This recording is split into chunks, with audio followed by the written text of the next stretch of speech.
Every day at noon, the clock strikes 12, and the ground begins to hiss. It started small, just a flicker of movement near the porch steps one afternoon.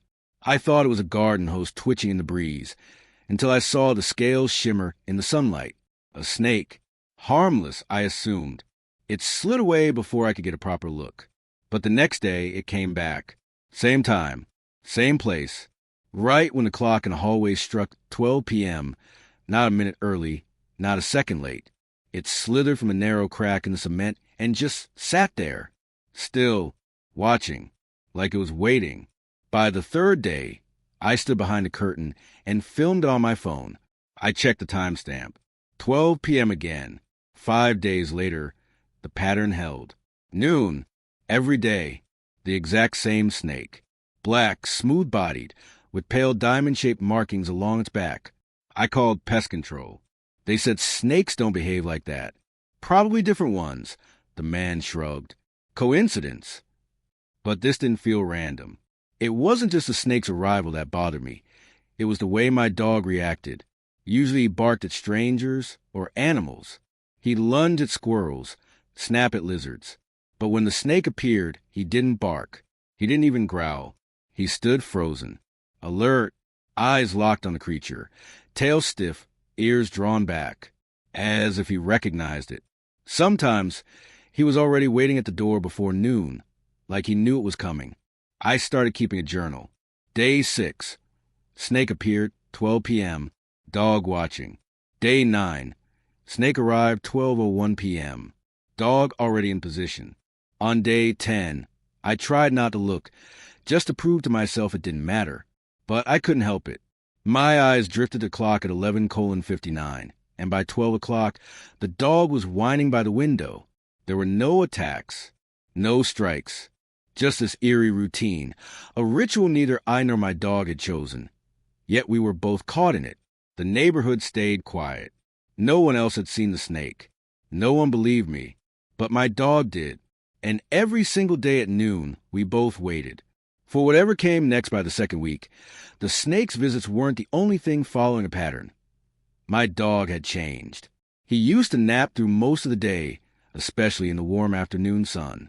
But now, by 11:30 a.m. sharp, he was alert, upright, tail low and stiff, pacing.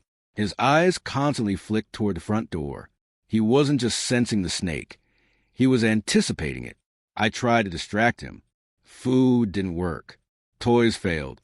Even calling his name only earned me a brief glance before his attention snapped back to the porch. His focus was razor sharp, as if he was waiting for something much more than a reptile. Then came the day I decided to stop it. I couldn't handle the dread anymore, the tension that filled the house as the minute hand neared 12. I closed every window, locked the front door, pulled the dog away, and kept him inside. 12 p.m. arrived. Nothing. No hissing. No movement. No snake. I breathed a little easier until I heard the sound, a sharp clang from the hallway. I turned and found a picture frame face down on the floor. It had been mounted above a cabinet. Not just fallen, launched. The frame's glass cracked, but that wasn't what made me freeze. In the shattered reflection, for just a second, I thought I saw something move behind me. But when I turned, no one was there. Just the dog, staring not at the door this time, but the ceiling. The next day, I let the dog out before noon. He stood on the porch as if nothing had changed. At exactly 12 o'clock, the snake returned. My dog didn't attack it. He didn't even bark. He simply stared, eyes locked on the serpent like it was a familiar enemy. That's when I realized the dog wasn't trying to protect the house from the snake. He was watching to make sure the snake didn't change, as if he feared something worse might show up in its place. Because maybe this wasn't about a snake at all. Maybe it was about time, about cycles, about something old, repeating. And only the dog remembered what happened last time it was interrupted. It happened on the 14th day. That morning felt off from the start. The air was still, too still. The sunlight was dimmer somehow, even though there were no clouds. And my dog, he was restless. Not alert like before, but anxious, whining under his breath, circling the door like he was trapped in a countdown he didn't want to reach. At 11:55 a.m., I sat with him on the porch, heart pounding. My hands trembled. I didn't know what I was expecting. Another appearance? Another stare off? But part of me knew this day was different. 11:59. My dog stood still as stone. 12 o'clock. Nothing. No movement. No hiss. No snake. But the dog didn't relax. He began growling, a low, guttural warning I had never heard from before. Then he bolted, not toward the porch crack where the snake usually appeared, but around the side of the house, toward the garden shed. I followed, breath caught in my throat. There, curled in a tight coil beneath the hydrangea bushes, was a snake, but it looked wrong. Larger, slicker. Its scales seemed to shimmer unnaturally in the sunlight.